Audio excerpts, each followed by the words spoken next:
band, the new crazy Black Sabbath tribute band? No. Max Sabbath? No. Where they're all dressed up as McDonald's people? Oh, that's awesome. Funny. Oh, you have to check them out. It's just absolutely absurd.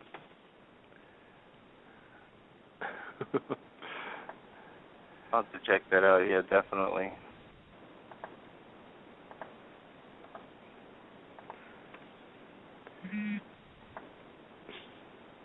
Max Sabbath. Just look at those pictures.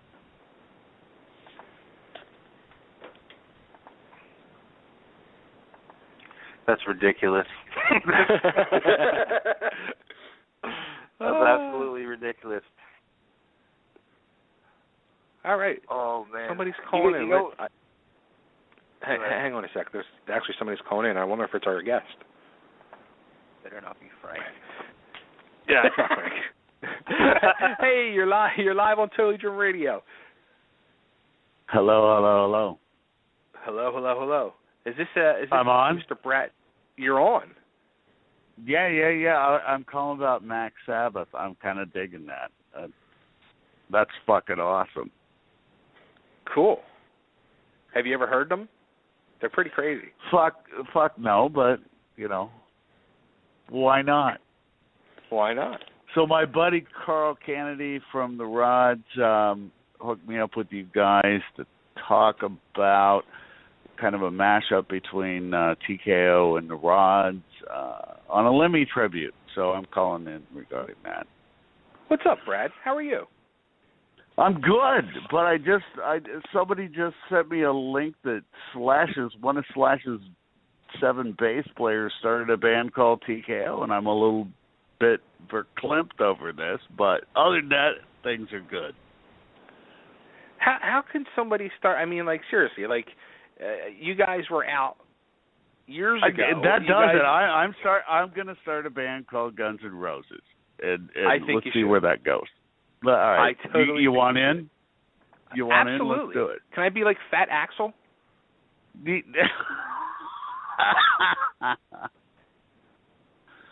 Oh, sure. Cool. Why not? How are you guys? I'm good, man. I'm good. It's when I got the email yesterday about the song you guys did in tribute to Lemmy, I was like, oh shit. Is this actually Brad from TKO involved in this? And then when I emailed back, they were like, yeah. And I was like, damn. And I told at the beginning of the show, and I was saying that you were going to be on, I was like, you know how many times I spent as a 14-year-old kid in front of my mirror lip syncing and pretending I was playing guitar to that song?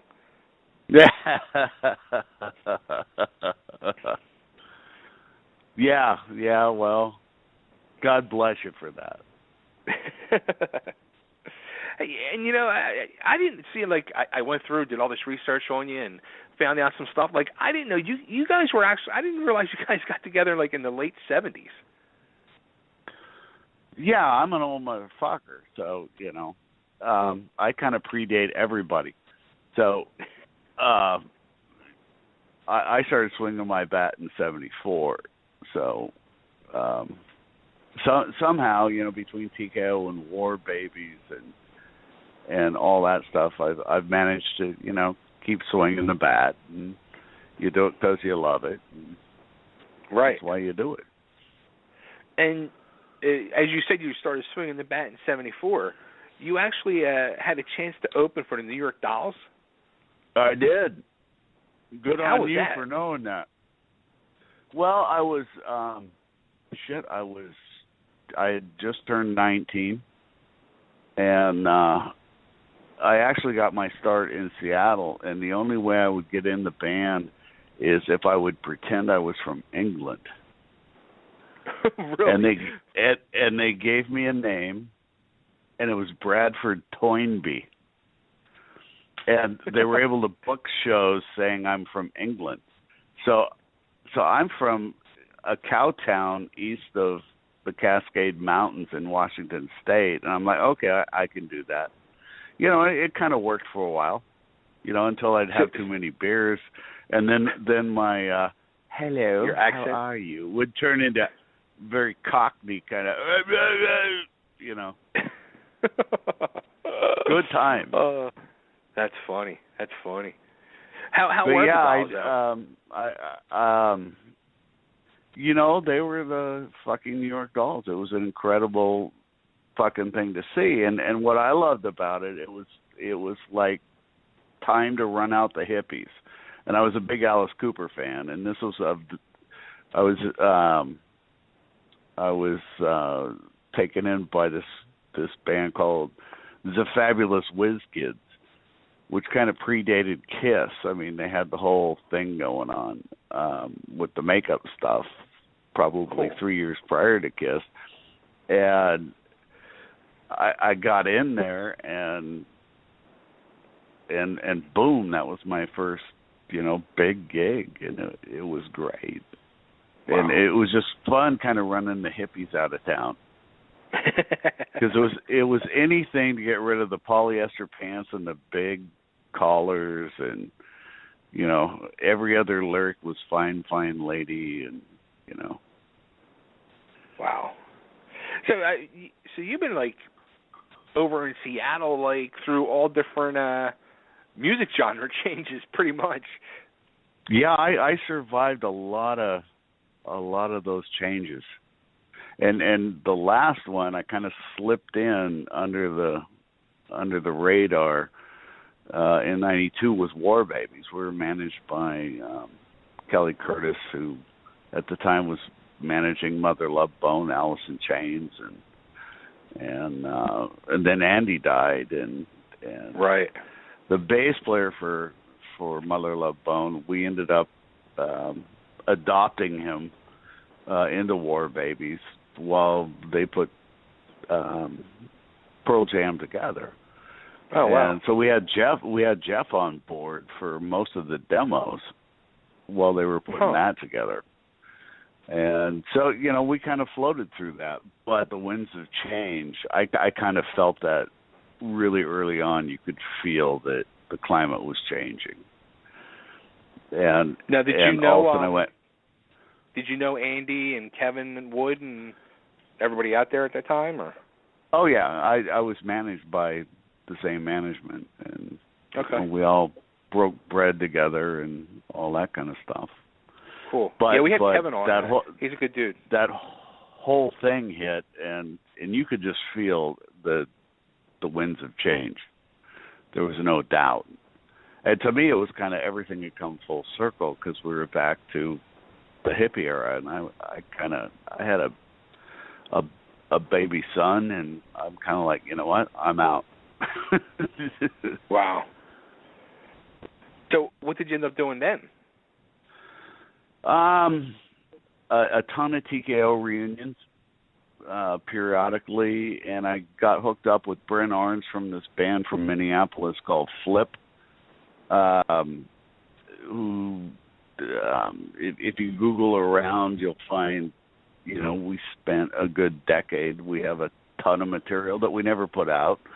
And I got tired of doing TKO reunions, and eventually I started a new band called Angels of Dresden.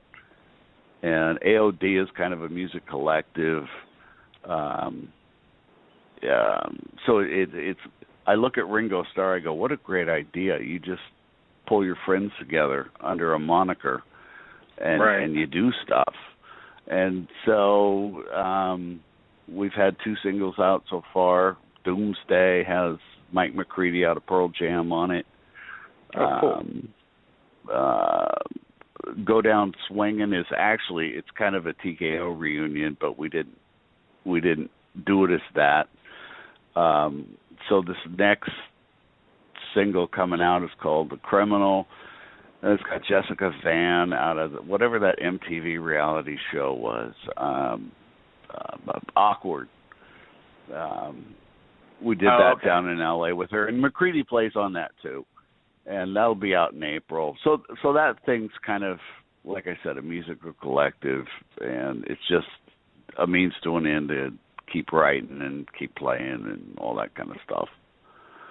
Now, as I was thinking too, like as I was going back and going over stuff about you today and research and all, you're a guy who, like we said, like you started, in the early '70s, and you were signed to a label in the late '70s, and you went through label changes and all that crazy stuff and all, and the music business has changed so much over the last, so many decades.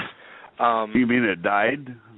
Yeah, pretty much. That is, yeah. The business is dead, and but with, it's not a way to really make a lot of money or whatever, but it's a way now where you can actually, like you said, you can get your friends together, put recordings out, and not have to answer to anybody and go at your own speed, your own style, exactly. do what you want. And exactly. Are you happier with that style? Yes and no, because in the writing process, as you're writing, you used to visualize how is this going to play live, and that's a less factor nowadays. Yeah. Because you could literally see yourself in front of an arena, and right. and factor in how is this going to play out, and where would I go here, and suddenly that's not a factor. So you give up, or it's kind of like you just keep writing. Right. Wow. So how about you? Like, how do you survive? Like, all these years? Did you actually work real jobs, or? Interesting question. When the industry was at its apex, I became the king of. It pretty much was a welfare system when you look at it. They would put money into bands and give you these huge advances, which you could live a comfortable life on. Right. And I became the king of the A&R guy calling, asking, "How's the song coming?" And my answer would be, "Well, we're still working on the bridge." So I would prolong the process, because I knew once that thing launches, typically you get 6 weeks, and the big labels would say, "Is it going to float or not?" So I became an expert in how to prolong that game. And now that it's gone, you really don't have to do that. You can just focus on, whatever it is you want to put out. Right. So at some point when I walked away from that welfare game, a huge law firm came up to me and asked me if I would help them out with their media problem. And they gave me a fucking home as their media director. And one of the first things they said was, "Well, what do you need to do this?" And I gave them a shopping list, and among that was Pro Tools, which you need to, if you're doing advertising stuff. Right. You need that. So they gave me a full-blown studio, and God bless them. Wow. I have that at my disposal, which has led to a lot of things, like the Angels of Dresden collective, which gives me access to working with Mike McCready and Carl Kennedy, and just a plethora of people. It's pretty phenomenal that way. Yeah, did I see you were also doing at one time with McCready a folk Americana band? Yeah, that was one thing that was a brainchild of mine that was ill-fated. I love it, and I still want to. It was 100 years of great American song, and I put that together. And Mike helped me out. He played on it. I'll send you an MP3 of it, and you can scope it out. But it's if you look at American music from Erie Canal, I think was probably one of the first pop songs out of America. And if you look at that, it's a fun fucking song. And what I did is I put all these people, and Mike helped me out on it. And I had the brainchild of that came from Stone Gossard out of Pearl Jam. He had me help him out on the Hank Williams choir project he was doing, and that made me look around at other kind of options for acoustic stuff at that point, because I was kind of like getting into the acoustic thing and getting back to what my voice really does. So yeah, we threw that up and to see who would salute it, and everybody hated it. They were like, "You're a metal dude. What the fuck are you doing?" And I got pissed off and said, "Fuck you. I can do anything I want." So I spent a good 2 years. I invaded the local Folklife Festival and pissed them off. It just turned into a big dead end, but it was a good journey, and I learned some things from it. But you enjoy doing it though, right? Yeah. But I found out in that journey is you think jazz people are brutal and snobs. Wait till you get into folk people. They're the same people that hated Bob Dylan because he plugged his guitar in. So we do like "You Are My Sunshine." Basically, you take hard rock people, you take their electricity away, hand them an acoustic weapon, and say, "Okay, give me what you got." And and that was a lot of fun. But it wasn't well received by TKO fans or War Babies fans or what have you.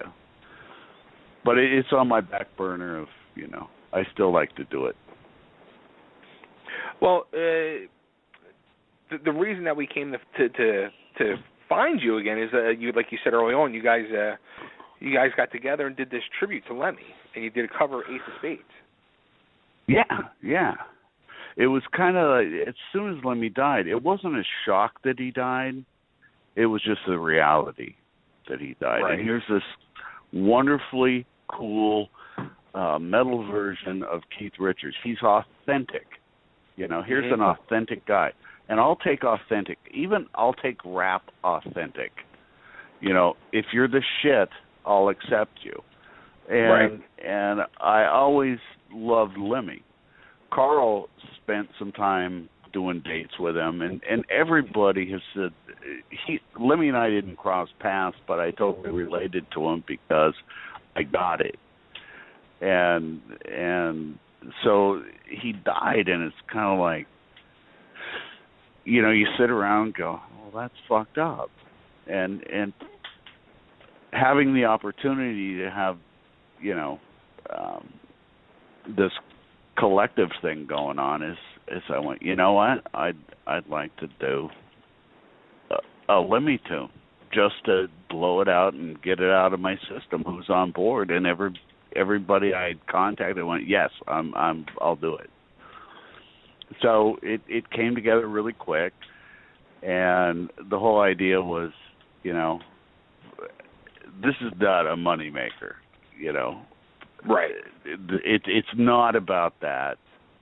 Let's throw money at something that's worth a cause. And I talked to Carl, who's good friends with Wendy Dio, and he set it up where anything that comes out of this is going directly to Ronnie James Dio's cancer fund, which I think is a good cause, and totally. And it allowed us to fucking blow doors and do something with it. Right. And I was happy with the way it came out. I was kind of, I thought, well, shit, they hated the McClellans and the folk thing. What's this going to do? I'm like, fuck it, I don't care. I really don't care. I just want to do this. And all the players on it, it's like pretty much TKO plus Carl Kennedy. And that combo, man, I was really happy with that. Really happy with it.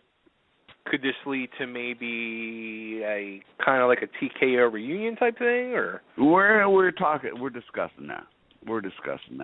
There's been some offers on some European options, and we're looking at that seriously.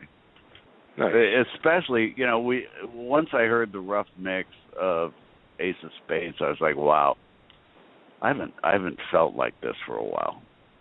And I had a big grin on my face when I heard the rough before the master, and I kind of went, wow, I could see this.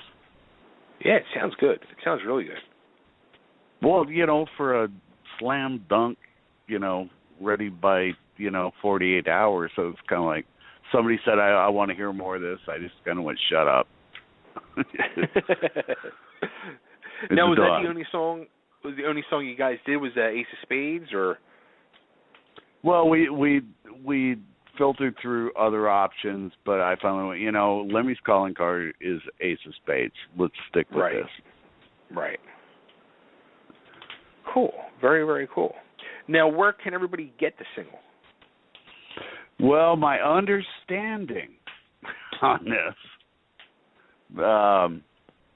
is iTunes CD Baby had a hiccup, but that was an hour ago, and it was since rectified. So it's good to go on at least both of those sites, and any day now it'll be available where you can stream, and God loves streaming.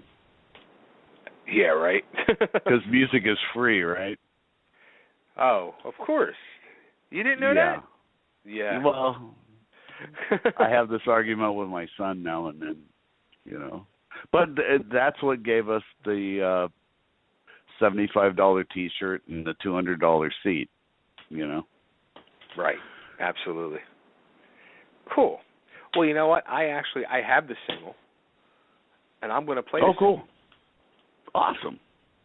And you know what? Awesome. I'm even going to go a step further and have a Jack and Coke. Actually, no. I'm actually drinking an Iron Maiden Trooper beer. Oh, there you go. Why? What are you drinking? That'll work as well. No, but listening to this is like having a Jack and Coke. I can say that because when I signed off on it, it was 8:10 in the morning, and it felt like a Jack and Coke. Or actually, as it's called now, the Lemmy. Yeah, I noticed that. Good for him. Absolutely.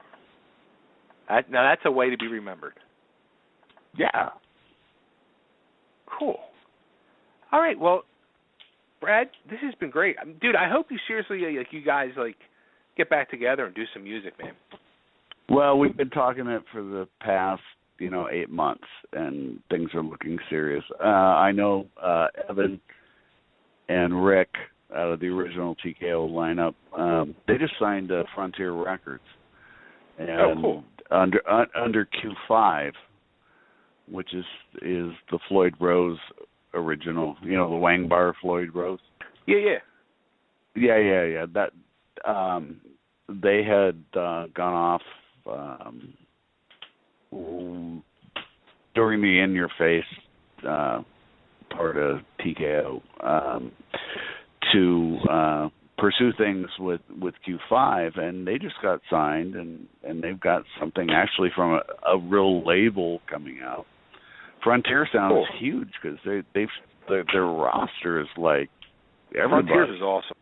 Frontiers is freaking awesome. Yeah. They're like the label. I should give them a call.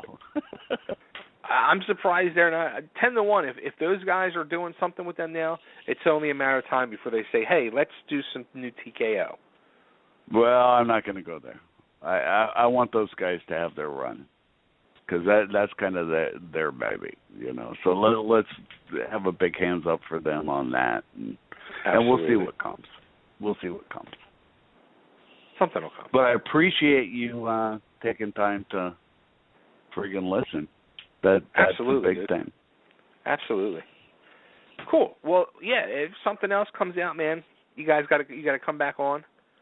And okay, cool. Definitely. Scope out Angels of Dresden. See if there's anything you can find it online. See if there's anything there you like. It's just kind of a writing collective of a bunch of writers and fucking as many talented people as I can find. Cool. Yeah, actually, I was checking that out today too. And we'll be looking at that TKO reunion. Very cool. Brad, thanks so much, and I'm going to play it for Murray. I'm going to play Ace of Spades, and I'm also going to play I Want to Fight. Awesome.